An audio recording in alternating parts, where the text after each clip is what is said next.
Welcome to physics भाव YouTube channel. बच्चों finally इस वीडियो में आप लोग देखने वाले हो motion in a straight line, मतलब 1D chapter, full chapter just in 5 minutes. आपको लगेगा भाई 5-10 मिनट में ये चैप्टर कैसे पॉसिबल है, तो सुनना खास। 3 से 4 घंटे लगे हैं पूरा चैप्टर तैयार करने में भाई, ठीक है। 5 मिनट का खेल नहीं है, आपको मैं 5 से 10 मिनट में प्रोवाइड कर रहा हूं।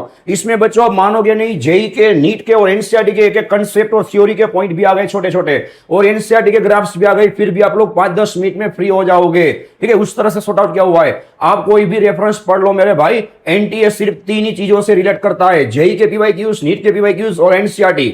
तीनों को मैंने यहां पे कवर कर लिया है, ठीक है। इस तरह का कॉम्पैक्ट वीडियो बच्चों पूरे यूट्यूब पे कहीं पे भी नहीं मिलेगा भाई। आपका टाइम बचाने के लिए ये चीजें मैंने रखी हुई है, आपका टाइम बचाने के लिए, ठीक है, कि कम टाइम में आप ज्यादा आउटपुट ले सको। तो देख लो भाई, मेरा मानना यह है कि नेवर स्किप एनी चैप्टर। इसी वजह से मैं ये वीडियोस बना रहा हूं भाई, कि मेरा टाइम भले ही बिगड़े, आपका टाइम बचना चाहिए। बच्चों वन शॉट 5-5, 10-10 घंटे के जो एक एक चैप्टर के पीछे आप भाग रहे हो भाई ऑनलाइन, वो गलत कर रहे हो, ठीक है। उससे अच्छा इस सभी चैप्टर्स पढ़ के जाओ, ठीक है। तो देख लो भाई, to revise 5 minutes is far better than to skip. कोई भी चैप्टर छोड़ने से अच्छा है कि उसे 5-10 मिनट 15 मिनट रिवाइज करके जाओ, क्योंकि बच्चों जो चैप्टर आप छोड़ोगे उसी में से ही अगर जीएस एमसीक्यू आया तो वो भी आप अटेंड नहीं कर पाओगे। नीट का खेल क्या है भाई, टाइम बचना चाहिए। आपके पास फिजिक्स में टाइम ही नहीं होगा, आपको वैसे भी इजी एमसीक्यू ही सबसे पहले सोल्व करने पड़ेंगे, और इसमें जेई भी आ गया भाई, ठीक है। कुछ भी बाकी नहीं रहेगा। देख लो, बेसिक से शुरू किया हुआ है। अब बच्चों आप 10 मिनट भी आपके लिए नहीं निकाल पा रहे हो तो याद रखना, भगवान भी आपका साथ नहीं देगा। यही चीज के पीछे अगर आप 4-5 घंटे भागते भाई तो आपका टाइम वेस्ट नहीं होता क्या, ठीक है। कोई भी कंसेप्ट कितना भी इजी लगे पूरा देखना है भाई, ठीक है। हवाबाजी में मत रहना। 10 मिनट में मैं आपको फ्री कर दूंगा मेरे भाई। चलो शुरू करते हैं। पास लेंथ भाई, पास लेंथ किसे बोलते हैं, नाम ही है पास लेंथ, टोटल लेंथ, ठीक है। तो it is total distance covered. ये ऑलवेज पॉजिटिव होगा, क्योंकि ये जितना भी पास आप कवर करोगे, उल्टा सीधा, आगे पीछे, लेफ्ट राइट, ऊपर नीचे, सब यहां पे काउंट होगा मेरे भाई, ऑलवेज पॉजिटिव। और ये स्केलर क्वांटिटी है, because it is one type of distance. अब बात आती है भाई डिस्प्लेसमेंट की, ठीक है। तो डिस्प्लेसमेंट है वो मेरे भाई वेक्टर क्वांटिटी है, और डिस्प्लेसमेंट में आपको एक चीज ध्यान में रखना है, initial and final position. Initial and final position के बीच का ही डिस्टेंस, शॉर्टेस्ट डिस्टेंस लेना है, ठीक है। इट कैन बी पॉजिटिव भाई, ये पॉजिटिव भी हो सकता है, नेगेटिव और जीरो, सब मैं आपको यहाँ पे समझा रहा हूं, ध्यान से सुनना। दूसरी बात, यहाँ पे देख लो भाई, ये जो सर्कल है वहां पे आप ए से बी की ओर जा रहे हो, ठीक है। देखते जाओ भाई, तो पाथ लेंथ होगा पाई आर। क्यों भाई, पूरा सर्कल 2 पाई आर का है, ठीक है। तो यहां से ए से भी आप जाओगे तो पूरा पाथ लेना है, ये होगा पाई आर। लेकिन डिस्प्लेसमेंट क्या होगा भाई, shortest distance R plus R 2r, ठीक है। आपको पता है, फिर भी सब चीजें देखना है। नीट कई बार इजी एमसीक्यू पूछती है, आप पीवाईक्यूज चेक कर लेना मेरे भाई, ये भी हाथ से जाएंगे, ठीक है। अब बात करते हैं ए और बी, जहां पे you can C 90 degree distance, 90 degree angle है, सॉरी। चलो भाई, थीटा इज इक्वल टू क्या होता है बताओ, आर्क बाय रेडियस। पूरा बेसिक समझा रहा हूं, ठीक है। तो मेरे भाई ये हो गया आपका आर्क, यू कैन सी ये हो गया आपका आर्क। तो पाथ लेंथ कैसे फाइंड करना है बताओ। आर्क को आप सब्जेक्ट बनाओगे मेरे भाई, तो आर चला जाएगा सामने, थीटा इंटू आर। अब यहाँ पे थीटा कितना है बताओ, π/2, ये आ गया आपका आंसर। अब डिस्प्लेसमेंट कितना लेना है भाई, शॉर्टेस्ट डिस्टेंस ए और बी का। यहाँ पे देख लो, ए और बी का, यहाँ पे आपको लगाना है पाइथागोरस, आर और आर का डिस्प्लेसमेंट पाइथागोरस से हो जाएगा √2r। नेक्स्ट देख लो भाई, पाथ लेंथ पूरे सर्कल की, ठीक है। ए से लेके आपको फिर से ए पे आना है। देख लो, ए और बी दोनों एक ही जगह है कि नहीं। तो भाई पाथ लेंथ होगा 2 पाई आर, टोटल डिस्टेंस कितना घूमे, डिस्प्लेसमेंट आप वहीं पे वापिस आ गए, हो जाएगा 0, ठीक है। तो देख लो भाई, मैंने बोला था कि डिस्प्लेसमेंट 0 होगा, पॉजिटिव या तो नेगेटिव, ठीक है। अब देख लो भाई, पाथ लेंथ या तो डिस्प्लेसमेंट के इक्वल होगी, ठीक है, चेक करो, या तो पाथ लेंथ उससे ज्यादा होगी। इक्वल कब होगी वो भी मैं पढ़ा रहा हूं, देख लो। ए से भी आप एक ही डायरेक्शन में जा रहे हो, ठीक है। तो आपने जितना डिस्टेंस कवर किया उतना ही डिस्प्लेसमेंट होगा, देख लो, तो इक्वल होगा। या तो पाथ लेंथ क्या होगा, ज्यादा, जो आप यहां पे देख सकते हो। देख लो, हर एक चीज आपकी आ गई कि नहीं। अब आ रहा है भाई मस्त कंसेप्ट, एवरेज स्पीड। अभी मैंने पीछे जो समझाया तो बोला था भाई कि मेरे को पता है, वैसा करके जाने मत देना, पहले सीख लेना भाई। एवरेज स्पीड, स्पीड लिखा हुआ है मेरे भाई, तो यहाँ पे path length upon time interval आएगा, ठीक है। अब बच्चों पाथ लेंथ ऑलवेज पॉजिटिव है, इसलिए स्पीड भी क्या आएगा, पॉजिटिव, और ये भी स्केलर क्वांटिटी है। अगर बच्चों एवरेज वेलोसिटी लिखा हुआ है, सुनना, एवरेज वेलोसिटी, तो यहाँ पे डिस्प्लेसमेंट अपॉन टाइम इंटरवल हो जाएगा, ठीक है, डिस्प्लेसमेंट। अब ये पॉजिटिव, नेगेटिव, जीरो, तीनों हो सकता है, और ये वेक्टर क्वांटिटी है। अब आएगा जेईई नीट में हजारों बार पूछे जाने वाला कंसेप्ट, देख लो भाई, ज्यादातर चीजें मैंने कवर कर ली हैं। Average speed is equal to बच्चों सबको बताए total distance upon total time, ठीक है। इजीएस्ट चीज मैंने बनाई हुई, देख लो भाई, total distance t1 + t2, total time t1 + t2, check कर लो भाई, ये आपको सामने रखना है, आपको पता है फिर भी velocity is equal to distance by time. अब बच्चों सपोज आप फॉर्मूला को मिक्स कर दे रहे हो, तो आपको मैं इसलिए प्रूफ करवा रहा हूं कि फॉर्मूला अगर मिस हो जाए तो प्रूफ से बना लेना है, 1 मिनट का काम है। देख लो भाई, अब यहां से एक बार मैं क्या करूंगा, डिस्टेंस को सब्जेक्ट बनाऊंगा तो टी कहां जाएगा सामने, v1 t1 plus v2 t2 upon t1 plus t2। भाई ये कब अप्लाई हुआ, देख लो भाई, जब डिस्टेंस नहीं दिया गया, सिर्फ आपको वेलोसिटी और टाइम दिया गया है कि नहीं। अब ये फॉर्मूला हो गया आपका खत्म। अगर आपको t1 t2 सेम दिया जाए तो ये मिलेगा मोस्ट टाइम भी v1 प्लस v2 बाई 2। अब ध्यान रखना, अगर आपको t को रिप्लेस करना है तो यहां से t को सब्जेक्ट बनाओ, डिस्टेंस बाय वेलोसिटी, तो आपको मिलेगा d1 by v1 d2 by v2। ठीक है, ये हो गया नेक्स्ट मोस्ट टाइम भी फॉर्मूला सुनना, ये भी अलग से होता है, ये भी अलग से होता है। अब अगर आपको d1 d2 सेम दिया जाए तो आपको मिलेगा super IMP formula 2v1 v2 upon v1 plus v2। ठीक है, ये सभी चीजें नीट जेई में पूछी गई हैं और इससे भी ज्यादा है, मैंने आपको सिर्फ एग्जांपल बताया कि पीवाईक्यूज में है। ठीक है, अब आ रहा है उससे भी अच्छा कंसेप्ट भाई, अगर एवरेज लिखा जाए मेरे भाई तो डेल्टा एक्स लेना है। ठीक है, दो डिस्टेंस अलग अलग लेके डिवाइड बाय डेल्टा टी। लेकिन अगर इंस्टेंटेनियस पूछा जाए तो बच्चों यहां पे आएगा डिफरेंशिएशन। हजारों एमसीक्यूज आपको देखने मिलेंगे, इसके पीवाईक्यूज आप कितने भी सोल्व करो, ठीक है, आपका पैसा वसूल है, क्योंकि ये एनटीएफ पूछता है। बाहर का छोड़ के पहले ये सोल्व करना। अगर एवरेज एक्सलेरेशन बोला जाए, एवरेज वर्ड यूज किया जाए तो यहां पे आ जाएगा डेल्टा वी। सेम अगर इंस्टेंटेनियस एक्सलेरेशन बोला जाए तो वेलोसिटी का आपको एक बार क्या करना है, डिफरेंशिएशन। ठीक है, और वेलोसिटी आपको पता है भाई, इंक्रीज होगी तो एक्सलेरेशन प्लस मिलेगा, वेलोसिटी डिक्रीज होगी तो एक्सलेरेशन नेगेटिव मिलेगा, जिसे हम रिटार्डेशन या तो डी एक्सलेरेशन बोलते हैं। अगर वेलोसिटी कांस्टेंट है, ये अभी आगे काम आएगा, ध्यान रखना भाई, तो आपको प्रैक्टिकली सोचना है, वेलोसिटी कांस्टेंट मतलब चेंज ही नहीं हो रही है तो एक्सलेरेशन कहां से मिलेगा, एक्सलेरेशन मिलेगा 0। तो खास ध्यान रखना भाई। ठीक है, अब बच्चों अगर आपको एक्सलेरेशन में से वेलोसिटी में कन्वर्ट होना है तो आपको करना पड़ेगा इंटीग्रेशन। सेम अगर वेलोसिटी में से आपको डिस्टेंस में कन्वर्ट होना है तो आपको करना पड़ेगा इंटीग्रेशन। ये भी मोस्ट टाइप की चीजें हैं, इसके पीवाईक्यूज आप जेईई नीट के सोल्व कर सकते हो। ठीक है, एक्स्ट्रा पढ़ने से इसे पहले सोल्व करना, फिर भी मैं आपको टेक्निक बता रहा हूं, देख लो भाई। ठीक है, अगर आपको बच्चों एक्स में से वेलोसिटी में और वेलोसिटी में से एक्सलेरेशन में जाना है तो आपको यूज करना है डी बाई, ठीक है, इस तरह से dt, मतलब कि डिफरेंशिएशन। अब सुनना, आपको उल्टा चलना है, मतलब एक्सलेरेशन मतलब वेलोसिटी और वेलोसिटी में से डिस्टेंस में जाना है। ठीक है, नीचे की ओर आना है तो आपको लेना है इंटीग्रेशन। फिर भी एक बार चेक कर लो। अब बारी आ रही है भाई कांस्टेंट एक्सलेरेशन इक्वेशन, सबको बताइए भैया कितना एमपी है, तीनों का यूज कैसे होगा बताओ। अगर आपको बच्चों वेलोसिटी दी जाए, टाइम दिया जाए, एक्सलेरेशन दिया जाए, डिस्टेंस ना हो तो ये यूज करना है। अगर बच्चों डिस्टेंस की बात की जाए और टाइम की बात की जाए और एक्सलेरेशन की बात की जाए, एक्सलेरेशन कांस्टेंट होना चाहिए तो ये यूज करना है U T plus half A T square. अगर बच्चों टाइम दिया ही ना जाए तो एक ही फॉर्मूला बच्चा V square minus we square equal to 2ax। अब ध्यान रखना खास, एक्सलेरेशन नहीं दिया गया है, ठीक है, और आपको डिस्टेंस फाइंड करना है भाई, तो आपको मिलेगा u plus v by 2 into t, मतलब distance is equal velocity into time. लेकिन वेलोसिटी कौन सा लेना है, average, u plus v by 2। ठीक है, ये चार में से आप हजारों एमसीक्यू सोल्व कर सकते हो, आपको भी बताए।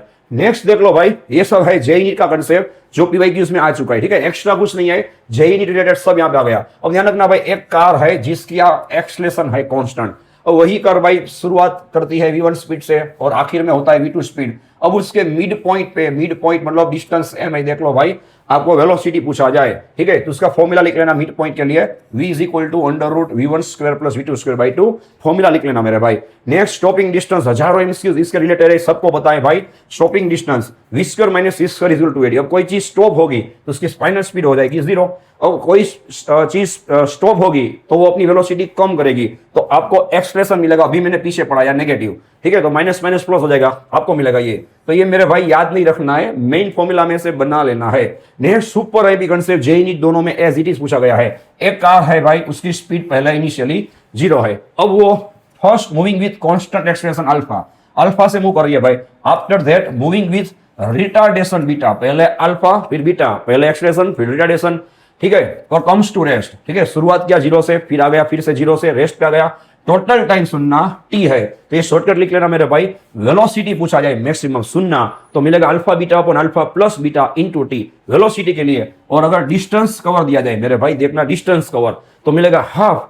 अब देखना alpha beta upon alpha plus beta into T square, लिख लेना, एग्जाम में एज इट इज आ सकता है भाई, आपका काम का है। नेक्स्ट देख लो भाई, distance travelled in nth second. JEE NEET में हजारों बार ये चीज आ चुकी है, फिर भी मैंने 2 डेट्स आपको बताई है, ये कोई भी चीज मैंने यहाँ पे फालतू नहीं रखा हुआ है। ठीक है, तो आपको मिलेगा u is initial velocity plus a by 2, a है acceleration in bracket 2n-1, n क्या है भाई, nth सेकंड। और मेहरबानी करके सुनना, पूरा मस्त सॉर्ट आउट करके आपको दे रहा हूं, देख लो। ट्रैवल्ड इन लिखा जाए, इन मतलब n सेकंड तक डिस्टेंस पूछा जाए तो आपका वही पुराना फॉर्मूला आएगा ut plus half A T square. दोनों का डिफरेंस भी मैंने समझा दिया, देख लो भाई, एक एक डिटेल यहाँ पे दिया हुआ है। अब सुनना, किसी चीज को आप सुनना ऊपर की ओर थ्रो कर रहे हो, ठीक है, तो ऑब्वियसली आखिर वक्त में उसकी स्पीड मैक्सिमम क्या हो जाएगी 0। ठीक है, और इनिशियल स्पीड ध्यान रखना भाई u है, यू से फेंक रहे हो तो ध्यान रखना time taken to reach at maximum height ये मिलेगा u बाई जी। भाई इसे रटना नहीं है, ना समझ में आए अगर आप भूल जाओ पेपर में बना लो v is equal you plus eighty में से, ठीक है। Time of flight obviously time of flight किसे बोलते हैं, ऊपर नीचे दोनों का टोटल टाइम लेना है। ये क्या होगा, इससे दुगना होगा, यहाँ पे जो मिला उससे डबल कर दो। टाइम ऑफ फ्लाइट ये मैक्सिमम टाइम, मैक्सिमम हाइट पे पहुंचने का टाइम है।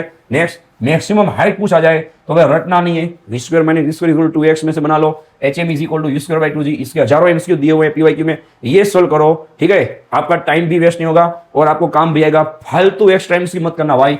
अगर बच्चों एयर रेजिस्टेंस को नेग्लेक्ट किया जाए तो जितनी स्पीड से आप ऑब्जेक्ट को फेंकोगे भाई, ठीक है, उतनी ही स्पीड से इक्वल टू इनिशियल वेलोसिटी वापिस आएगा, तब उसकी स्पीड वो गेन करेगा बिफोर स्ट्राइकिंग द ग्राउंड, ठीक है। देखते जाओ भाई, अभी हम अंत पे पहुंचने वाले हैं, 2-3 मिनट देख लो। अब खास ध्यान रखना बच्चों, कोई भी ग्राफ में एरिया बोला जाए, एरिया मतलब क्या होता है, ठीक है, दो चीजों का मल्टीप्लिकेशन। तो बताओ वेलोसिटी इनटू टाइम क्या होगा, डिस्प्लेसमेंट या तो डिस्टेंस, ठीक है, ध्यान रखना भाई।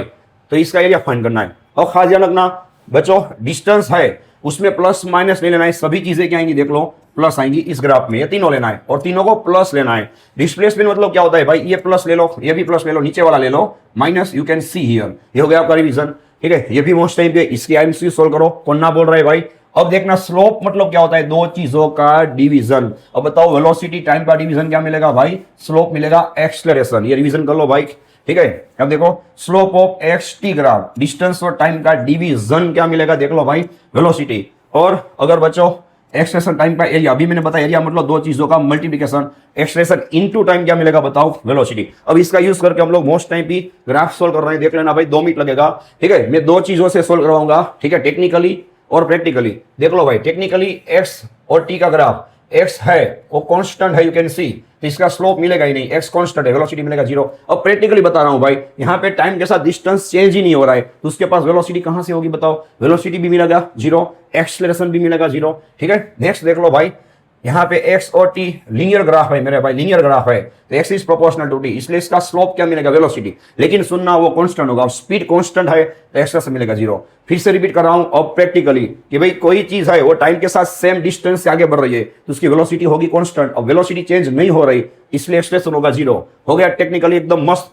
अब सुनना भाई, पेपर में ये ग्राफ देके वेलोसिटी का ग्राफ पूछते हैं, तो मैंने अभी आपको मस्त प्रैक्टिकली समझाया कि यहाँ पे डिस्टेंस, ठीक है, वो सेम चेंज हो रहा है, टाइम के साथ सेम चेंज हो रहा है, इसलिए वेलोसिटी होगा कांस्टेंट और एक्सेलरेशन पूछा जाए तो 0। नेक्स्ट देख लो भाई, वेलोसिटी अभी मैंने आपको समझाया, वेलोसिटी कांस्टेंट है मतलब वो चेंज नहीं हो रहा, ठीक है, तो उसका स्लोप मिलेगा 0। और ध्यान रखना वेलोसिटी चेंज नहीं हो रहा है इसलिए एक्सेलरेशन मिलेगा 0, ठीक है। अब देख लो भाई, यहाँ पे वेलोसिटी टाइम के साथ लीनियरली मूव कर रही है, चेंज कर रही है, तो इसका स्लोप मिलेगा एक्सेलरेशन, लेकिन वेलोसिटी टाइम के साथ सेम चेंज हो रही है इसलिए एक्सेलरेशन क्या होगा, कांस्टेंट। अब बच्चों इसमें से एक्सेलरेशन का ग्राफ पूछा जाए तो एक्सेलरेशन अभी मैंने बताया क्या हो जाएगा भाई, कांस्टेंट, क्योंकि वेलोसिटी इक्वली चेंज हो रही है टाइम के साथ, कांस्टेंट, ठीक है। अब देख लो भाई, एक्स और टी, स्लोप तो ऑब्वियसली वेलोसिटी आएगा, अभी मैंने आपको समझाया एक्स बाई टी होने की वजह से, लेकिन ग्राफ नीचे की ओर उतर रहा है, आपको मिलेगा वेलोसिटी नेगेटिव, और वेलोसिटी तो मेरे भाई कांस्टेंट ही है इसलिए एक्सेलरेशन मिलेगा 0।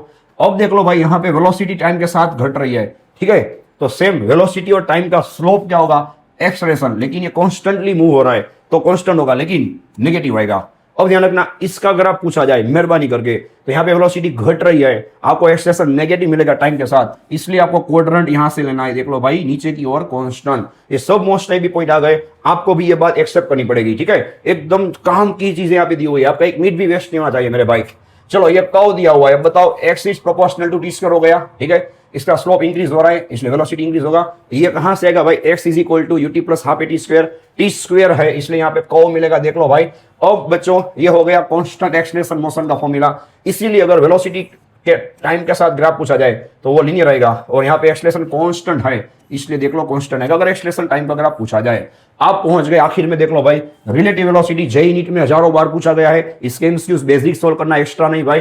Velocity of A with respect to B, जिसे बोलते हैं वी ए बी, मिलेगा V A minus V B. अगर दोनों एक ही डायरेक्शन में जा रहे हैं, यू कैन सी, अगर दोनों आमने सामने आ रहे हैं मेरे भाई तो माइनस माइनस हो जाएगा प्लस, ठीक है, दोनों का वेलोसिटी जो रिलेटिव है वो बढ़ जाएगा, प्लस हो जाएगा। अब देखना, जैसा मैंने आपको प्रॉमिस दिया था, एनसीईआरटी भी कवर कर रहा हूं भाई, ये फायदा ले लेना, कोई भी रेफरेंस सोल्व कर लो, एनसीईआरटी नहीं पता तब तक कुछ नहीं होगा। अभी भी बोल रहा हूं, एनटीए तीन ही चीजों को रिलेट करेगा, नीट के पीवाईक्यू, जेईई के पीवाईक्यूज और एनसीईआरटी, ठीक है। एक बात देख लो भाई, डिस्टेंस के साथ टाइम का ग्राफ है, ठीक है, 2 मिनट का काम है। देख लो भाई, यहाँ पे क्या लिखा हुआ है, position time graph for motion.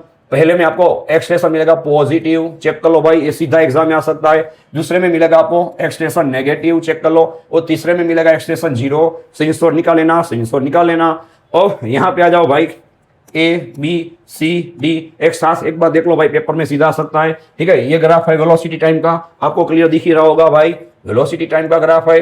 अब चेक कर लो भाई, यहाँ पे एक्सलेशन कांस्टेंट है। पहला, motion in positive direction with positive acceleration, acceleration positive है, ठीक है, पहले ग्राफ के अंदर यू कैन सी। अब देखो भाई दूसरा graph, motion in positive direction, direction positive है भाई, वापिस नहीं आ रहा है, लेकिन नेगेटिव एक्सलेशन है क्योंकि यहाँ पे ग्राफ नीचे की ओर आ रहा है, ठीक है। एनसीईआरटी को देखते ही आपको कॉन्फिडेंस आ गया होगा भाई कि कुछ अच्छी चीज पढ़ रहे हैं। मोशन इन नेगेटिव, अब डायरेक्शन ये ऑपोजिट साइड ले रहा है, और नेगेटिव एक्सलेशन कुछ भी पढ़ लो भाई, ये सी अगर पूछा गया तो एनसीईआरटी नहीं पढ़ा होगा तो फंस जाओगे, आपको भी एहसास हो रहा होगा। यहाँ पे सी देख लो भाई, नेगेटिव डायरेक्शन है और ये घट रहा है नेगेटिव की ओर, देख लो। और motion of object with negative acceleration, acceleration negative है, that changes direction at time t1।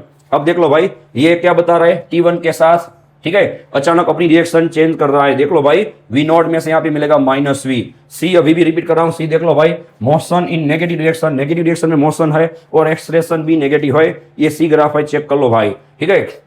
देख लो नेक्स्ट पॉइंट, देख लो यहाँ पे फ्री फॉलिंग, बताओ फ्री फॉलिंग में एक्सलेशन कितना होगा भाई, जी, और नीचे की ओर है इसलिए माइनस आएगा। सबसे पहला ग्राफ देख लो भाई, सबसे पहला ग्राफ आपको यहाँ पे देखना है, देख लो इसका क्वाड्रेंट कहाँ पे, देख लो नीचे की ओर है और इसकी वैल्यू -10 या तो -9.8, देख लो भाई, ठीक है। ये ग्राफ फोर्थ क्वाड्रेंट में है, चेक कर लेना, स्क्रीनशॉट निकाल लेना। एक्सलेशन का ग्राफ है टाइम के साथ, कोई भी चीज, ठीक है, आपकी छूटेगी नहीं, मैं आपको बता रहा हूँ, देख लो पूरा, ठीक है। अब देख लो एक्सलेशन कांस्टेंट है इसलिए ग्राफ इस तरह से आएगा, इसका वेलोसिटी कॉन्स्टेंटली बढ़ेगा इसलिए स्ट्राइट लाइन आएगा। क्वाड्रेंट चेक कर लो, टाइम के साथ वेलोसिटी हर एक सेकंड पे चेंज हो रहा है और इक्वली बढ़ रहा है, इक्वली बढ़ रहा है। और लास्ट देख लो भाई, ठीक है, ये तीसरा ग्राफ है डिस्टेंस का, अभी मैंने बताया डिस्टेंस का टाइम के साथ ग्राफ होगा कर्व, लेकिन ये फोर्थ क्वाड्रेंट होगा बिकॉज ये फ्री फॉलिंग की बात हो रही है।